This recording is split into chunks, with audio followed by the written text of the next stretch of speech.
আজকে আমি রান্না করবো দুম্বার মাংস। একদম সহজভাবে দুম্বার মাংস রান্না করে আজকে আপনাকে দেখামো। দেখকে আপনারা পুরো অবাক হয়ে যাবেন, আর এতটা মজা হইবে বিশ্বাস করবেন না। আর রান্নার মধ্যে আজকে একটু ভিন্নতা আছে। একবার যদি এরমভাবে রাইন্দে খান আর বলতে পারবেন না। চলেন রান্নাটা শুরু করে দিই। প্রথমেই মশলাগুলো তৈরি করে লইতে হইবে।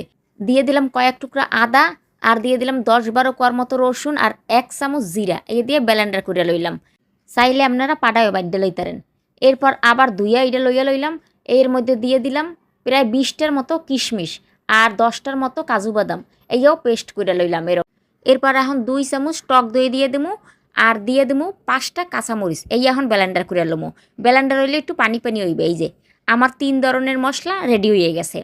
এখন মাংসগুলো ধুয়ে লই নিলাম। এই যে দুম্বার মাংস আমি এখানে 1 কেজি লইছি। এখন মাংসটা মাইকে রাখতে হবে আধা ঘন্টার লাগিয়া। ওই যে টক দই আর কাঁচামরিচ ব্লেন্ডার করে লইছি না, ওইটা এখন দিয়ে দিলাম। আর দিয়ে দিমু এখানে লবণ। এখানে আমি 1.5 চামচ লবণ লইছি, আর দিয়ে দিলাম 1/2 চামচ চিনি। এই দিয়ে ভালো করে মাইকে লইবেন। মাইকে থুয়ে দেবেন ঠিক আধা ঘন্টার জন্য। আর জাগো ঘরে টক দই থাকবে না, হেরা 4 চামচ লেবুর রস এর মধ্যে দিয়ে দেবেন। এই যে আমি ডাইকে রাইকে দিলাম আধা ঘন্টার লাগিয়া। এরপর চুলায় একটা কড়াই দিয়ে দিলাম। এখানে 1/2 কাপের মতো কিন্তু সয়াবিন তেল। এরপরে এখানে 3টে পেঁয়াজ কুচি করে কাটিয়ে রাখছি, হ্যাঁ এখন দিয়ে দিলাম। পেঁয়াজটা একটু 2 মিনিট ভাজার পরে ওই যে আদা রসুন আর জিরা যে বাইটে রাখছি ওই মশলাটা দিয়ে দিলাম। ওই মশলাটা লাড়াচাড়া দিয়ে দিলাম 1.5 চামচ হলুদ গুঁড়া, তারপর দিয়ে দিলাম 1 চামচ মরিচ গুঁড়া, তারপর 3টে তেজপাতা ছিঁড়ে রাখছি, আর 4 টুকরা দারুচিনি দিলাম, আর সাইডটা দিয়ে দিলাম লবঙ্গ। এখন ভালো করে লাড়াচাড়া দিয়ে একটু কষাই লমো। কষাইনাটা যেই অল্প একটু হইয়ে যাইবে, তখন এই মাহাইন্না মাংসটা ডাইলে দিয়ে দেবেন। মাংসটা দেওয়ার পর কিন্তু আপনারা সুন্দর করে একদম লাড়ালাড়ি করতে হবে, কারণ মশলার সাথে মাংসটা মিশাইয়া কিন্তু কষাইতে হইবে। এইটা মনে রাখতে হইবে আপনাগো।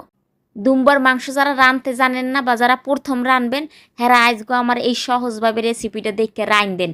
আর যে যে মশলা ব্যবহার করি এই মশলা দিয়ে রাইন দেন, বিশ্বাস করেন আপনার প্রশংসা সবাই করবে। এখন আবার দিয়ে দিলাম একটু ধনিয়ার গুঁড়া। এনে 1 চামচ ধনিয়ার গুঁড়া দিয়ে তারপর ওই যে কিশমিশ আর কাজু বাদাম যে পেস্ট করে রাখছি ওইটা এখন দিয়ে দিলাম। ওইটা দিয়া লাড়াছাড়া দিয়ে লমো। এই যে কিশমিশ আর কাজু বাদাম পেস্টটা দিলাম না, এখন কষাইনার সময় আপনারা একটা জিনিস খেয়াল রাখবেন, কষাইনা যে পুরোপুরি হয়ে যাবে তখন না তেল বেরোবে। এই দেখেন এরম তেল হয়ে গেছে। আমি তেল কিন্তু বেশি দেই নেই, দেখছেন প্রথমেই কতটুকু তেল দিছি, এরপর কিন্তু আর দেই নেই। মাংস কষাইনার সময় বারে বারে একটু লাড়াচাড়া দিয়ে দেখবেন, আবার নিচে যেন লাগিয়ে না যায় হেয়ার লাগিয়া, বুঝছেন? ভালো করে সুন্দর করে এরম কষাইয়া লইবেন। আমার মাংসটা কিন্তু কষাইনা একদম হইয়েই গেছে। এখন কষাইনা পুরোপুরি হয়ে যাওয়ার পরে এখানে কতটুকু আলু দিয়ে দিলাম। এখানে আমি 6টা আলু লয়ে লইছি, এরকম ছোটো ছোটো আলু, তাই গোটা গোটা রাখছি। আপনারা চাইলে আলু দেবেন, না চাইলে দেওয়ার কোনো দরকার নাই। আলুটা দিয়ে লাড়াচাড়া দিয়ে এরপর এখানে 2 কাপ পানি দিয়ে দিলাম। এই 2 কাপই হয়ে যাবে, কারণ কষাইয়েই অর্ধেকের বেশি সেদ্ধ হয়ে গেছে, বুঝছেন? রান্নাটা কিন্তু আমার পুরাই হয়ে গেছে। এখন নামাই হেলামও ভাজা জিরার গুঁড়া দিয়া। এই যে 1 চামচ ভাজা জিরার গুঁড়া দিয়া ভালো করে লাড়াচাড়া দিয়ে নামাই হেলাম। আমার এই দুম্বার মাংস রান্নাটা যদি আপনাকে ভালো লাগে থাকে, তাহলে কিন্তু বাসায় একবার রান্না খাবেন, তাইলেই বুঝবেন স্বাদটা কেমন হইছে। আমি মিছা কথা কই না হাসা কথা কই, কমেন্ট করে কিন্তু জানাইয়েন কেমন হইলো।